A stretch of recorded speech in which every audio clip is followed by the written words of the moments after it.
Hey guys and gals, welcome back. I have been extremely busy. I have one of 3 products that I'm going to be releasing within the next week. By the time you see this video, this first product is going to be available for purchase at C2spec So check it out and let me show you what I have.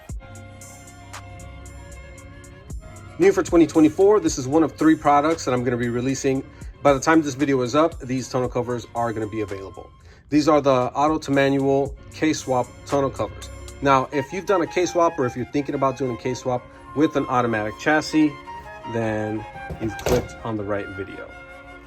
When doing an auto to manual K-swap, this is what you're working with right here. This is what is going to be found on 88 to 2000 Civics and 90 to 2001 Integras.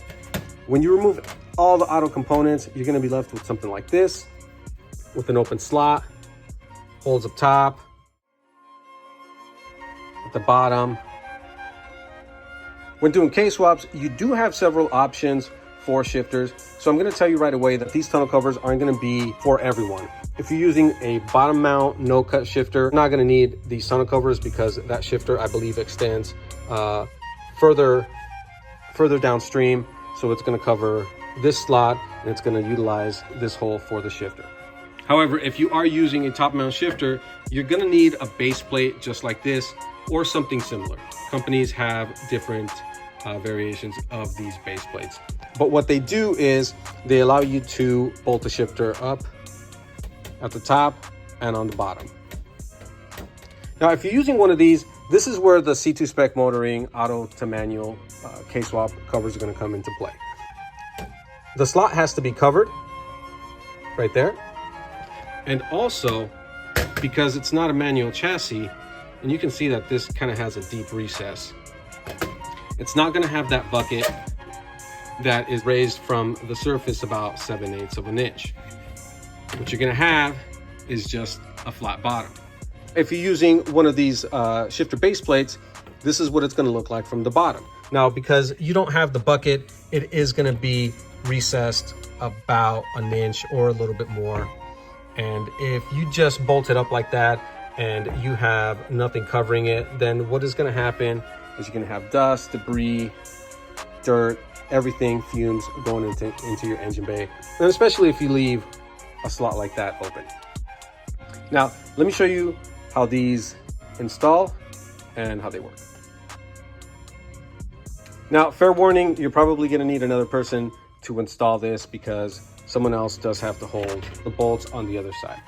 So essentially what you're going to have is this right here. You have your base plate sort of bolted on. You have someone at the top waiting. And what you're going to do is you're going to take your top cover. You're going to slide it on. And take your bottom cover. Slide it on as well. So there is room for adjustment for all of these, so you can get it right and as flush as possible. Don't forget these. When you install the top cover and the bottom cover, it should look something like this. And then you do have this retainer, which is going to go over it. Now, what this does is shows you where you got it from and who made it. This guy. And also it serves as a retainer to pretty much hold everything into place.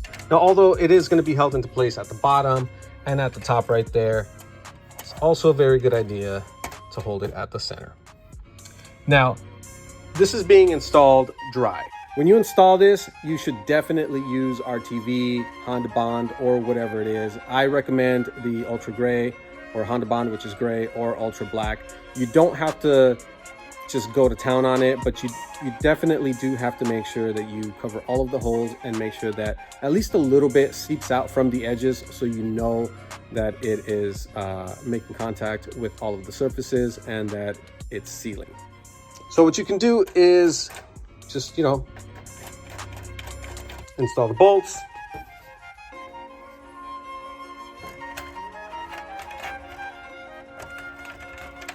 And again, you might need someone else because if you just do it by yourself, or if you have long enough arms, you can do it from both ends, but your nuts are just going to be turning. So this is what it's going to look like. And you can kind of see that there is a gap there. But what you can do is that you can close that gap. You can adjust from the top and the bottom. There is enough play, and you should have plenty of working time for you to do that. So essentially, this is what it's going to look like from the bottom after you install it.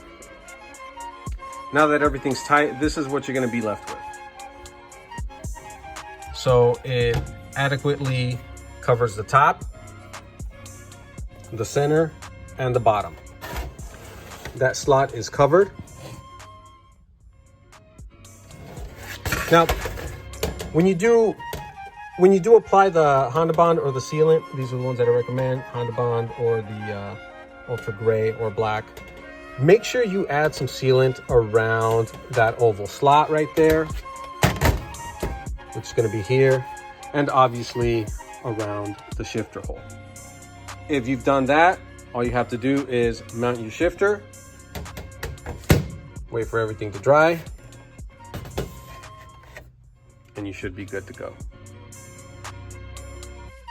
All right, so there you have it. Auto to manual K-Swap edition tonneau covers, which are again available at C2specmotoring.com. You can check it out there. They are available at the time that you see this. So if you guys are interested, check it out. Definitely share it with people that are doing K-swaps, that are using the top mount shifters, not the bottom mount shifters, and share it with them. All right, with that out of the way, comment, like, subscribe, share, follow, all of that good stuff. I'll see you guys on the next one.